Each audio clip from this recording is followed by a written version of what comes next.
Fala galera, beleza? Voltamos para a nossa aula 15. Hoje nós vamos falar sobre a questão da argumentação. Deixamos aí para trás a questão dos elementos introdutórios e agora vamos dar sequência no desenvolvimento do nosso texto dissertativo argumentativo. Hoje eu vou discutir essa questão da argumentação. E aí? O que é que você pensa sobre argumentar? Inicialmente eu vejo essa discussão com uma preocupação muito grande, porque eu observo que as pessoas elas acreditam que tudo é argumentar. O que é argumento para você? Argumento para mim é o meu posicionamento sobre o assunto. Argumento é o meu posicionamento sobre o tema e é exatamente assim que eu começo a discutir com vocês. Por quê? Na relação que nós temos no processo de escrita do texto dissertativo argumentativo, existe uma relação entre a introdução, os argumentos que a gente utiliza e, obviamente, a ideia final que nós temos. Esse processo, ele deve, na verdade, ser feito de maneira que sustente os nossos pontos de vista, de maneira que sustente os nossos posicionamentos. O meu posicionamento sobre o assunto, ele é mostrado através de 3 pontos que estão na introdução. A minha tese, que é uma ideia geral, dividida em 2 partes. Aqui a tese está em cima, a parte 1 é o desenvolvimento 1 e o desenvolvimento 2. Então é uma ideia central que é dividida em 2. Na hora de você dividir, você vai trabalhar o chamado esquema de organização da sua argumentação. Ou seja, argumentar é mostrar o seu ponto de vista. Então, qual é o meu ponto de vista? Meu ponto de vista é que o trabalho de cuidado realizado pela mulher no Brasil, ele é invisível porque existe uma questão que é a omissão governamental, lembra do texto lá da Djamila Ribeiro que eu mostrei para vocês? Ele é visto pela omissão governamental e o preconceito que ainda persiste dentro da sociedade. Ok, escolhi 2 problemas, escolhi 2 lados, esse é o meu argumento, isso é argumentar. Às vezes as pessoas, argumentar é colocar o filósofo. Não, aí é o repertório sociocultural que legitima o meu argumento. Então repare, eu não só tenho que ter os meus argumentos, mas eu preciso de esquemas argumentativos que vão fazer com que os meus argumentos eles façam sentido. Então se eu estou colocando 2 lados do problema, eu posso ter 2 consequências, eu posso ter a consequência 1 e a consequência 2, eu posso ter 2 causas. Olha, a omissão governamental é uma causa, mas eu vou citar outra causa. Eu vou citar aqui a questão da persistência do preconceito. Ok, faz sentido para mim, porque eu delimitei esquema argumentativo, delimitei a minha opinião e vou delimitar essa minha opinião através de uma argumentação que vem para dentro do texto com esquemas. São 2 causas. Eu vou delimitar analisando o passado e depois analisando o presente. Opa, trouxe uma outra forma de analisar isso daqui. Mas sempre eu tenho que entender que argumentar é defender um ponto de vista, é defender um determinado pensamento. Ou seja, a nossa missão dentro do texto dissertativo argumentativo é trazer sequências argumentativas que façam sentido, uma ideia que progrida. Por exemplo, eu posso induzir os meus leitores, né? Eu vou levando você a um posicionamento. Como é que a gente faz isso? Eu vou te dar um exemplo de indução. Na introdução eu tenho um posicionamento inicial, vou dizer assim, a OMS ela tem um posicionamento ampliado sobre o que é saúde. Eu vou te induzir. Um posicionamento ampliado sobre o que é saúde. Pontuo, aí mudo para contudo.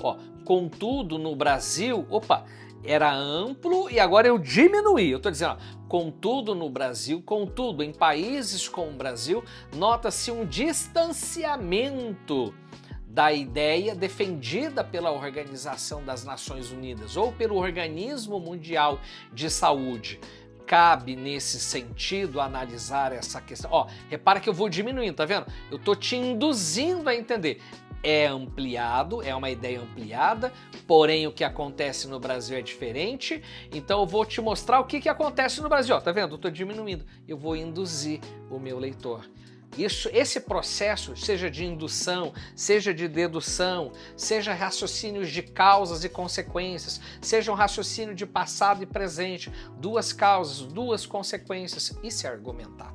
Os processos de argumentação, eles só fazem sentido na medida em que você tem um posicionamento coerente, e esse posicionamento coerente, ele mostra, obviamente, todo um processo de construção que faça sentido. Então, é preciso, para que a nossa argumentação ela seja real, interpretar as informações de maneira correta. Interprete as informações.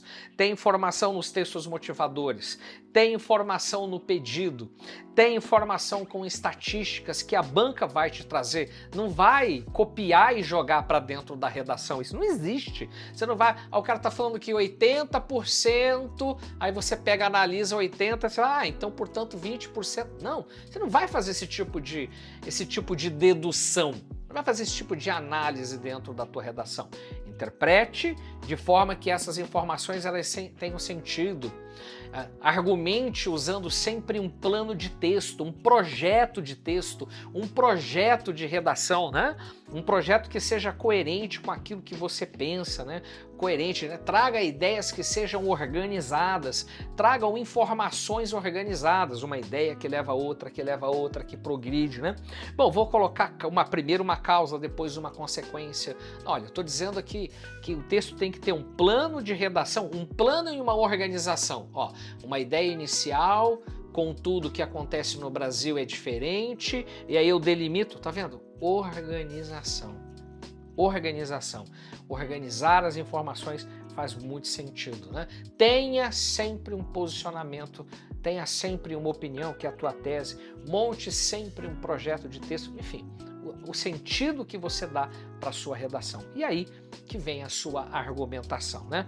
Para a resolução de problemas ou de tarefas particulares relacionadas à compreensão e à produção textual. Isso é argumentar.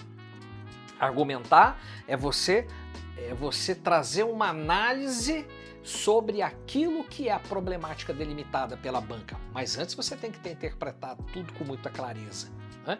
Argumentar é você trazer resoluções. Não é só você explicar por que está acontecendo, né? Não é só você repetir o que já foi dito. Você repetir o que foi dito, isso acontece muito. Às vezes a pessoa ela vai fazer a redação, ela vai para os textos motivadores e escreve no texto a mesma coisa que já havia sido prevista dentro do texto. É muito comum a gente observar isso em textos do Enem, porque o corretor do Enem, às vezes, isso passa um pouco, né? Em que pese a gente tenha percebido depois de a redação de 24, né? Depois de 2024, um certo ajuste, uma preocupação a mais, né, com esse tipo de falha. Que argumentar? Ter a capacidade de reconhecer, decifrar o que está por trás dos enunciados, ou seja, o seu nível pragmático. Vá muito além do que os textos motivadores trazem. Não é só pegar o que o texto motivador disse e repetir de uma outra maneira, né? O que é argumentar? É considerar que a argumentação racional é um ato de fala altamente consciente e intencional. Porque quando a gente observa um desenvolvimento do pensamento, você percebe a opinião do aluno, né? Você percebe a opinião do escritor. É como se você sentisse que ele está te induzindo a um pensamento. Ó, a Djamila Ribeiro ela fala que para você ter a superação de um problema, você tem que enfrentar tal coisa, mas o que acontece no Brasil não é igual, então por isso nós vamos enfrentar 2 e 2 aspectos, percebe? Você induz, você vai mostrando de maneira consciente e intencional aquilo que você pensa. Então a gente nota dentro de um pensamento organizado esses posicionamentos. Entender como o foco textual, construído pela relação entre fatos e opiniões. Excepcional. Você tem que mostrar sempre a sua identidade. Não adianta, por exemplo, você trazer exemplos, você trazer situações do dia a dia, sem que você analise aquilo, né? A gente tem que observar, não é um copia e cola, né? Um Ctrl+C, um Ctrl+V. mas a gente tem que observar a presença do escritor dentro da redação. Um argumento é uma série de asserções, frases ou proposições que individualmente ou em conjunto dizem apoiar ou dar prova de uma outra afirmação. A gente viu isso ali, lembra daquela introdução que a gente leu falando do Oswald de Andrade? Oswald de Andrade, em erro de português, que foi o poema que o aluno citou. O indígena é tratado assim, é uma crítica ao modo como ele é tratado. Paralelamente, o que acontece no Brasil ainda reproduz. Você observa, ó, você tem que apoiar ou você tem que contrariar. Apoiar ou contrariar as informações. A gente chama isso de progressão textual. A afirmação que é apoiada ou comprovada é a chamada tese. Ah, o texto não tem tese. Bom, isso acontece muito. Ah, o texto tem tese. A tese é sempre uma ideia central que pode ser provada. A tese é sempre uma ideia central que pode ser sustentada. A tese é um ponto focal dentro do discurso argumentativo. Eu cansei de falar isso para vocês, né? É um ponto focal, né? Lembra? Lá na introdução? Na introdução é a parte vermelha. Parte preta, que leva a vermelha, que é dividida na verde. D1 e o D2. O que é argumentar? O texto faz sentido graças à interação entre o conhecimento apresentado na fala e o conhecimento de mundo, que é armazenado na memória dos interlocutores, né? O cara, quando lê, ele tem que sentir que aquilo faz parte da vida dele. Ele tem que sentir que aquele conhecimento, ele também vivenciou aquilo. Ele também faz sentido aquela experiência que é colocada pelo escritor. Então o leitor, ele se sente parte de algo.